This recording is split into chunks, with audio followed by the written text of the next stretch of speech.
Beautiful. Happy August, everybody. Yeah, are you all excited about August? Okay, good to hear. All right.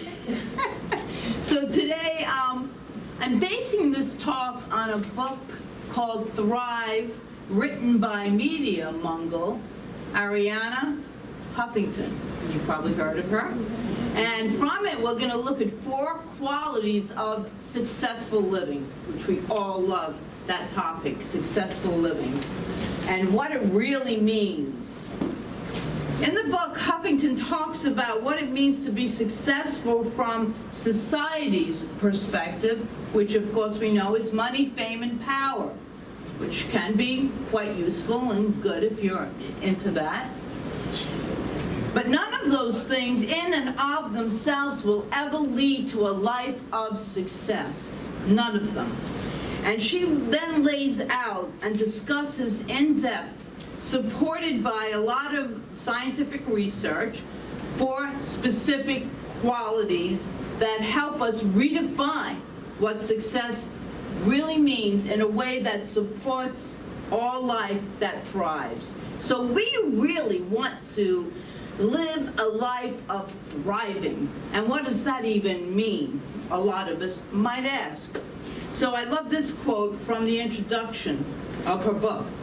The difference between what success looks like and what truly makes us thrive isn't always clear. As we're living our lives, but it becomes much more obvious in the rearview mirror. Have you noticed that when we die, our eulogies celebrate our lives very differently from the way society defines us? In eulogies, which I've done quite a few in my life, we almost never hear things like, the crowning achievement of his life was when he made senior vice president, or she increased the market shares for our company multiple times during her lifetime. Or she never stopped working. She ate lunch at her desk every day. Or I don't think you would hear this in a service. It depends on whose service it is. While he didn't make many real friends, he had 600 Facebook friends and absolutely answered every email that came in his inbox. No, eulogies are usually about other stuff about the person, right?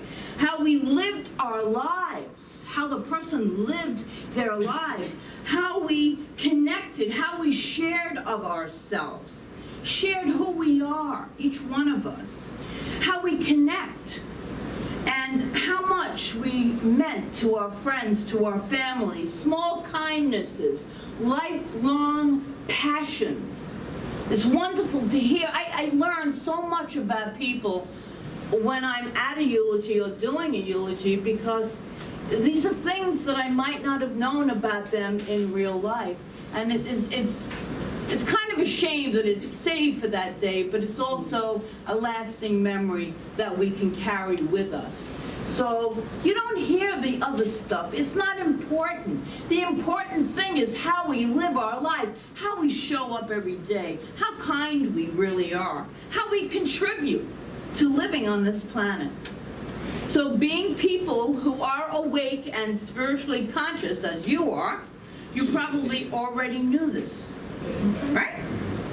But just in case, I'm reminding each one of us, let us look at the qualities that Huffington uses in her book to redefine success. Remember, the book is called The First Being Is. So, I'm going to first talk about one of these qualities, which is one that I think is really important, well-being, our own self-well-being.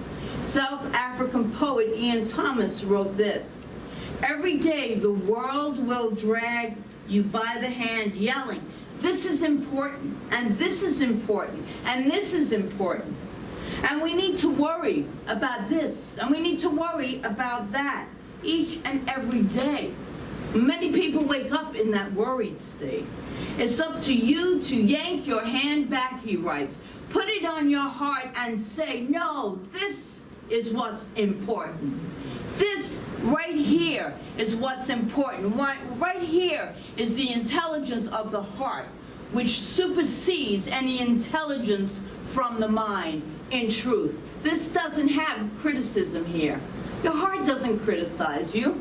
We leave that all up to our thoughts. There's plenty there, plenty there. And what is important, really important, for your well-being? And that is the first quality of success. Redefine successful living.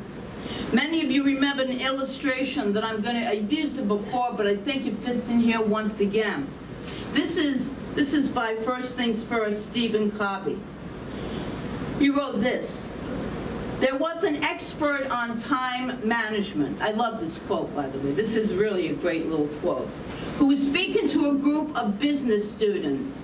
And as he stood in front of the group of high-powered overachievers, he said, okay, time for a quiz.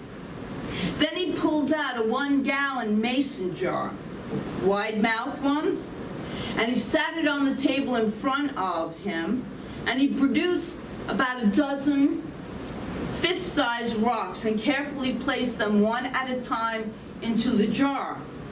When the jar was filled to the top and no more of these big rocks could fit inside, he asked his students, is the jar full? Everyone in the class said yes. And then he said, really? And then he reached under the table and pulled out a bag of gravel. And then he dumped this gravel in and shook the jar, causing pieces of the gravel to work themselves down into the spaces between the rocks. He smiled and asked the group once more, is the jar full? By this time, the class kind of got on to him, and no. And he answered, good. And he reached under the table and brought out a bucket of sand. He started dumping the sand in, and it went into all the places that were left by the rocks and the gravel. And so once more he asked the question, is the full? No, the class shouted, and he again replied, good, and reached under that table and pulled out a gallon of water. And he began to fill the jar to the top with the water. So what is the point of this illustration? One eager beaver student, as there always is in every class, the point, no matter how full your schedule is, you can always squeeze something else in. No, the speaker replied, no, that's not the point. The truth, this illustration teaches us, if you don't put the big rocks in first, you'll never get them in at all because the smaller ones will take up the room. Isn't that so profound? It's so true.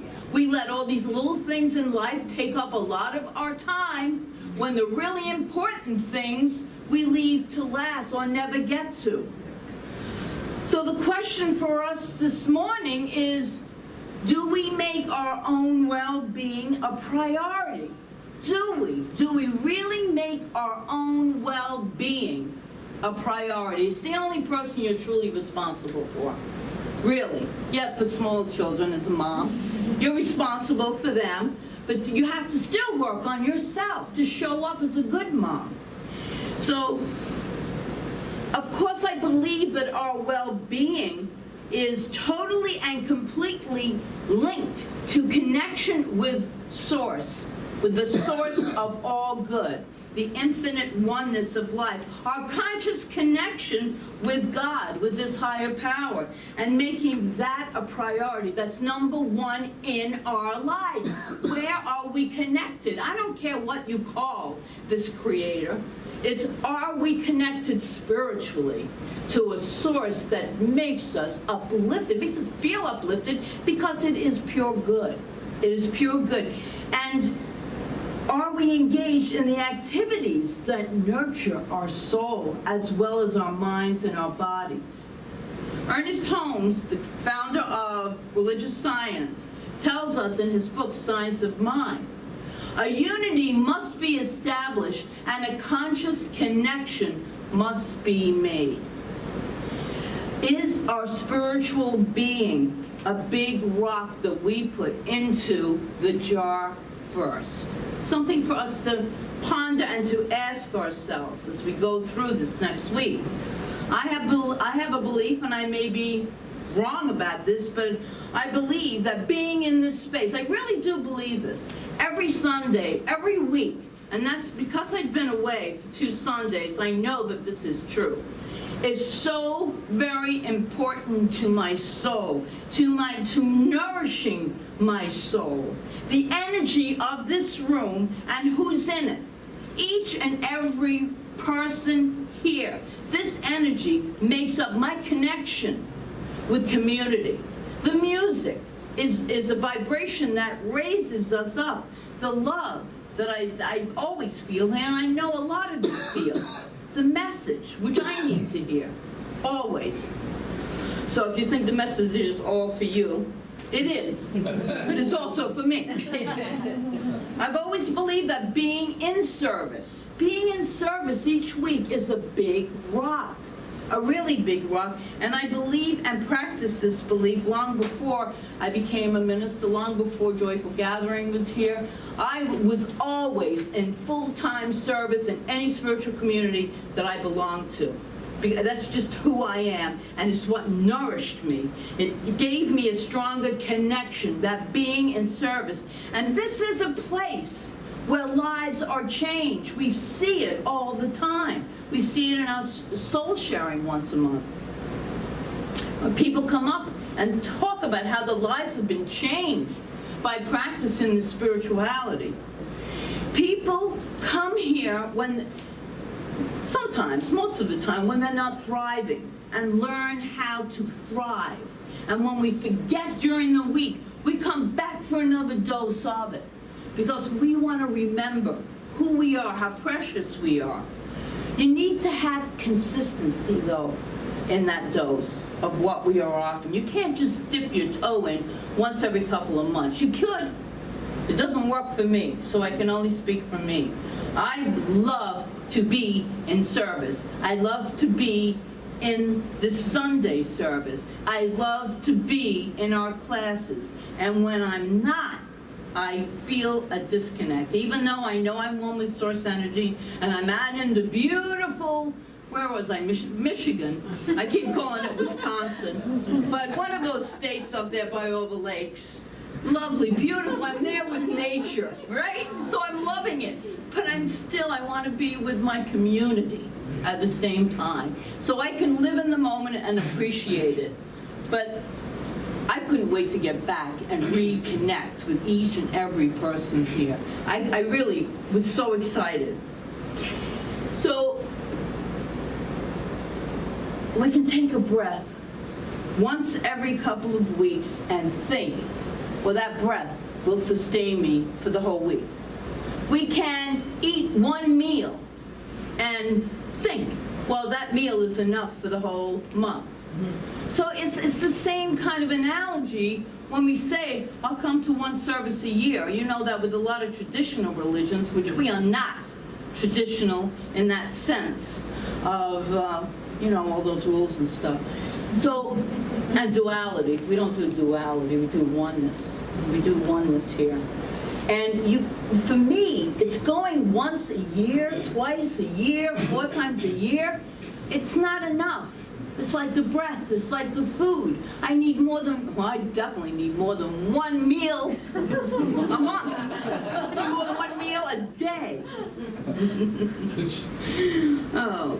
Anyway, if you want to have a really thriving, successful life, make your spiritual life one of your big rocks. Make it a big rock, because it is the grounding force. When you realize that you are a child of this infinite source, that's the truth of your being, that light of God, of the divine, of divinity itself, is who you really are. So when your eulogy is given, you're not even there. You're floating around the room. You're not in the body. You might be looking down at it.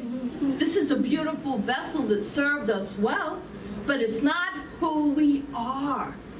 And I can't say that enough for me and for you. I can't say that enough. So there are many times when, now I don't do, well, I gotta preface this because it really fits in here, and I have a disclaimer, but I'll tell you after. There are many times that I don't feel like getting up to go to the gym. Those who know me well know what I'm talking about. But I tell you this, when I do go, I'm so very happy that I went. I'm so very happy that I went because I feel better. And it's the same thing with the spiritual center every Sunday. Notice how the day unfolds and then the week. If you can get one kernel of an optimistic thought, of something that rings true for you to carry you through the week, then you've done yourself a great service, a great service. And here's the other side of that. Your being here makes a difference to everyone else. It's not just about you when you're here in community. Your energy, your spirit, your heart make a difference to the experience that each and every one of us have here each week. So don't think, you're this little shy person you might be, but that's okay. But you're not little, you're big. I see everyone's big energy. Yeah. But you being here in this group makes it come alive. It makes it come alive. It shifts everything. It really and truly does. Your heart, your spirit makes a difference to the experience that we each have here every single week because your presence matters. Remember that. Your presence matters. It really does. So I want you to turn to someone and say, your presence matters here. Your presence matters. All right, beautiful. And you're going to say to yourself, second part, say to yourself, my presence matters today to myself and to everyone else. Say that to yourself. To myself and to everyone else. So it is. So it is. Thank you for that. The second quality, so that's your first quality of successful life, is wisdom. Wisdom. Not knowledge. Don Miguel's very clear about that in one of his books. Not wisdom, not knowledge, but wisdom. Wisdom. Wisdom is a quality of the divine. Knowledge isn't. Huffington suggests first and foremost that wisdom is about recognizing what we're really seeking in life. And what we're really seeking in life, and the more I contemplate this, the more it rings true, is connection and love. Connection and love. It's so important. Connection, love, acceptance for who we are exactly as we are. The true self of who we are. It's very, very wise indeed to know that those are really important things in life. They really are. Wisdom is also about realizing something we talk about a lot, a really lot, an awful lot here about wisdom on Sundays, and it's this. God is good all the time, 24/7, even if it doesn't look like it. What the universe is conspiring for my highest and best good 24/7, even when it doesn't look or feel like it. That we are loved beyond measure and uplifted and cared for by the infinite all of the time, 24/7, even when sometimes it doesn't look or feel like it. And everything, every single thing that occurs in our lives happens for us, for our personal growth and transformation, our expansion, for our joy, for our happiness, all of the time, 24/7, even when it doesn't feel like it. Because there are many times in life it just doesn't feel that we are being supported by anything. But to know that deep down within us, and the more we meditate, the more we connect, the more we realize that this power for good is always there. Even as the rocky roads, and not those rocks in the jar, but the ups and downs of life hit us and sometimes don't always feel so good. We're still supported 100% by this universal good. It cannot go away because we are part of it. And there's some pretty deep personal wisdom that Huffington puts this way. She says, when we re-examine what we really want, we realize that everything that happens in our lives, every misfortune, every slight, every loss and every joy, every surprise and every happy accident is a teacher. And life is a giant classroom. That's the foundation of wisdom that spiritual teachers, poets, philosophers throughout history have all given expression to. And she says from the Bible's quote, not a single sparrow shall fall to the ground without God knowing it, to Rilke's, perhaps all the dragons of our life are princesses who are only waiting to see us once beautiful and brave. There's so many great, incredible minds. Marcus Aurelius, he wrote this: true understanding is to see the events of life in this way.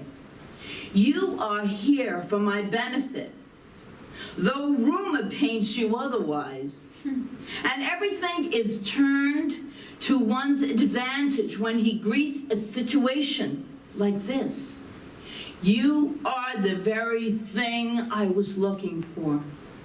Truly, whatever arises in life is the right material to bring about our growth and the growth of those around us. He continues, this, in a word, is art. And this art, called life, is a practice suitable to both men and gods. Everything contains some special purpose and a hidden blessing. What then could be strange or arduous when all of life is here to greet us like an old and faithful friend? Brilliant, ancient, brilliance. These are the great thinkers. They knew this truth. And this is here for us to deepen into. We are here for a purpose. We are here because life is for us. Life is never against us. Sometimes it feels that way, but that's not the true reality. And you have the choice to choose what you wish to believe. You can change your beliefs. Remember, the stuff that when we react or respond to a situation are just our old beliefs coming up, giving us information sometimes we don't even want. It's not the truth. That lays with the body when we fly around above into this oneness of pure energy. It's not who we are, which takes us to the quality of life that thrives, our third quality of life that thrives, which is wonder. Love that one. And I love this quote by St. Augustine. Men go forth to wonder at the heights of the mountains, the extent of the ocean, and the course of the stars, and omit to wonder at themselves. There are 4 definitions of wonder in my online dictionary, which I absolutely love. And it's not the Urban Dictionary. I didn't use that one this time. I used another one. It's a very cool dictionary if you don't have it. Urban Dictionary, very cool.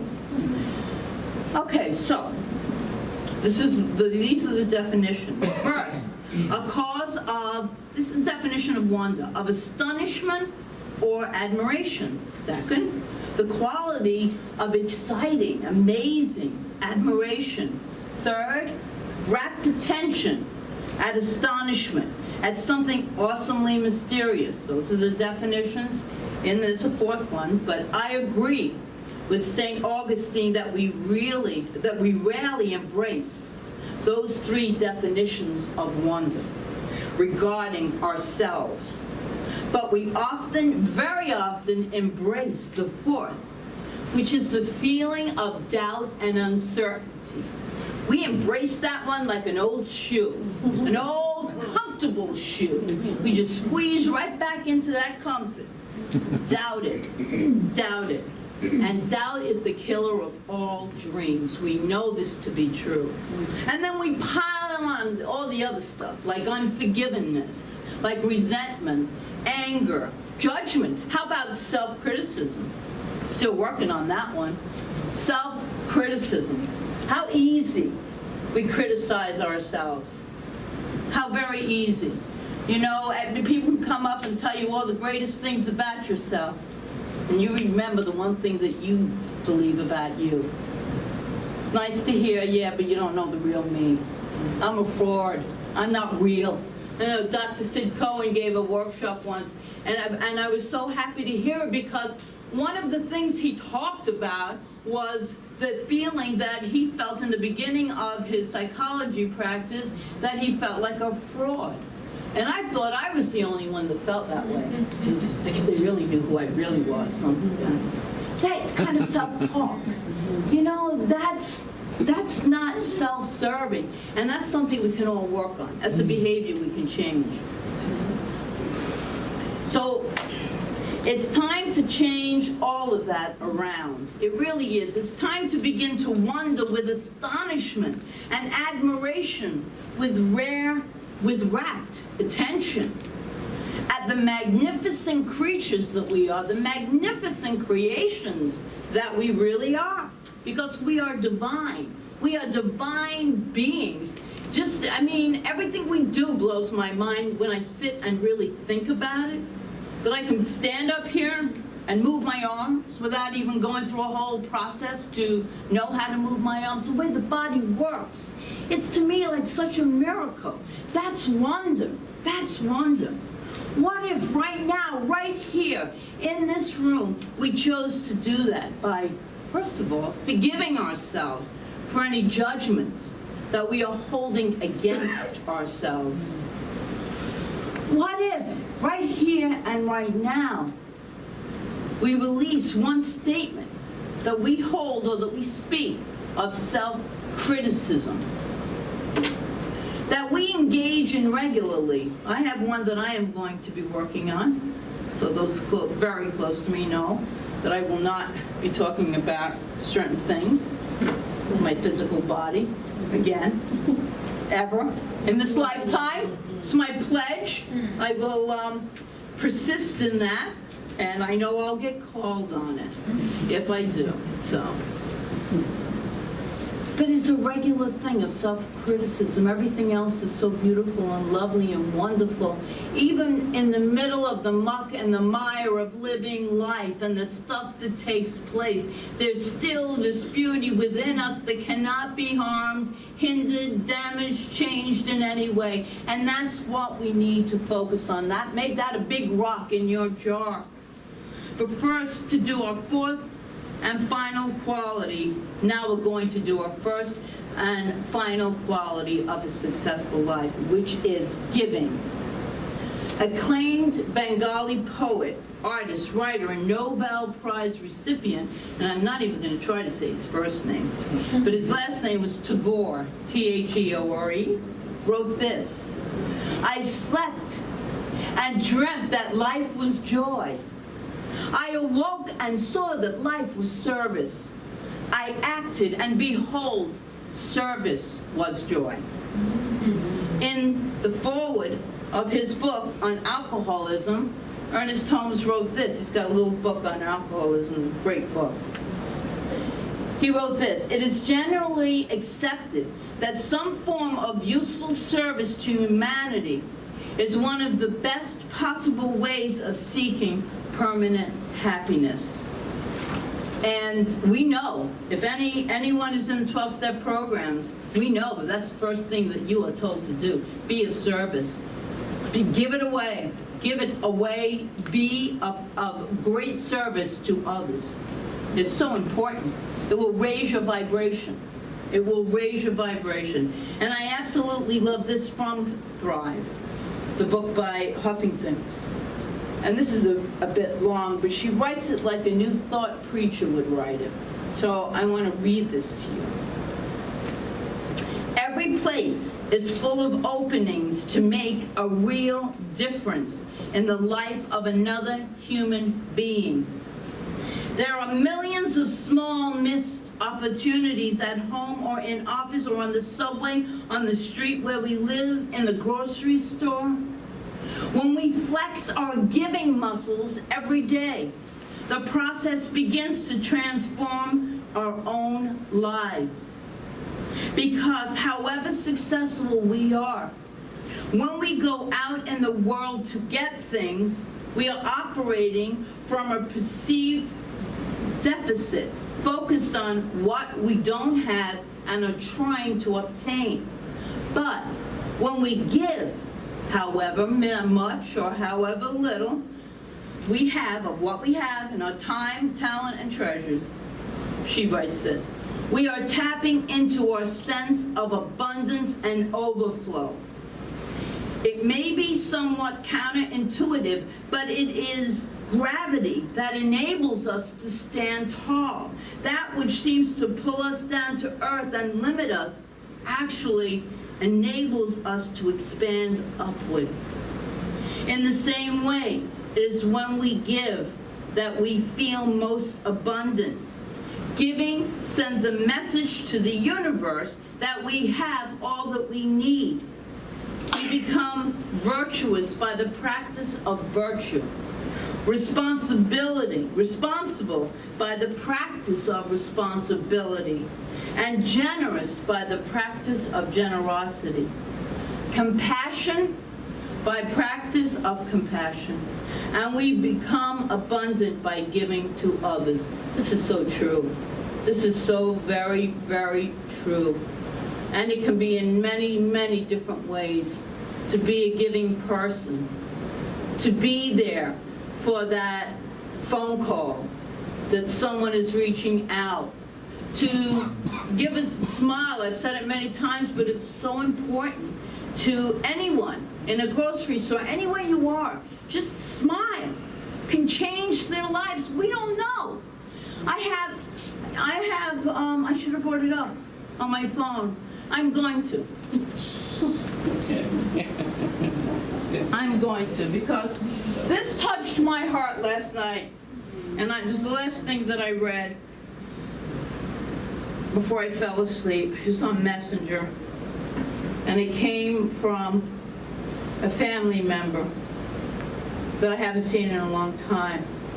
She wrote this, and this speaks to what I'm talking about right now. Hi, Margaret. Hope all is well with you. Just wanted to let you know that my mother is here with me after surgery. She shared with me a very sweet story. She said that many years ago, you made her a pillow. She has had ever since, and that she sleeps with it every single night. It's 40 years ago. And she cannot go to sleep without it. Just wanted to share that with you. I thought it would be nice to know how much you are appreciated. The woman is in her 90s. I made that pillow for her when she was in her 50s. So, I mean, that's when you just give it away. You don't know how you touched someone's heart. You don't know. And it's so touching. And we don't do it for that reason. But then to be reminded, in fact, it probably came so I could share it with you today, which I had no idea I was going to do, but it's so powerful. So, bringing this back to end this with the 4 qualities of a truly successful life. And we've discussed in depth many of them, especially around Arianna Huffington's book, Thrive. But the well-being being the top, particularly your spiritual well-being. Really deepen into that connection with the divine. Have it for you. Let it be your first, strongest rock, the foundation of your life. Wisdom. The deepest wisdom is knowing That connection and love are what we're all looking for. And realizing that all of life is unfolding for our highest good. It truly is. Wonder at all of life, including who we are. Think of children when they first realize certain things. The wonder, wow, could be over the simplest thing. The wonder. Giving from a sense of overflow and abundance. And the wisdom, as I mentioned before, of knowing that we are all connected in that love. And that life truly is unfolding for our highest good. If we get nothing else, let's move from that victim consciousness of life is happening to me, to that knowing that life is happening for me. It always is. Don't just sit there and look at the rear view mirror. Live it in this moment, right here, right now. That's what I have.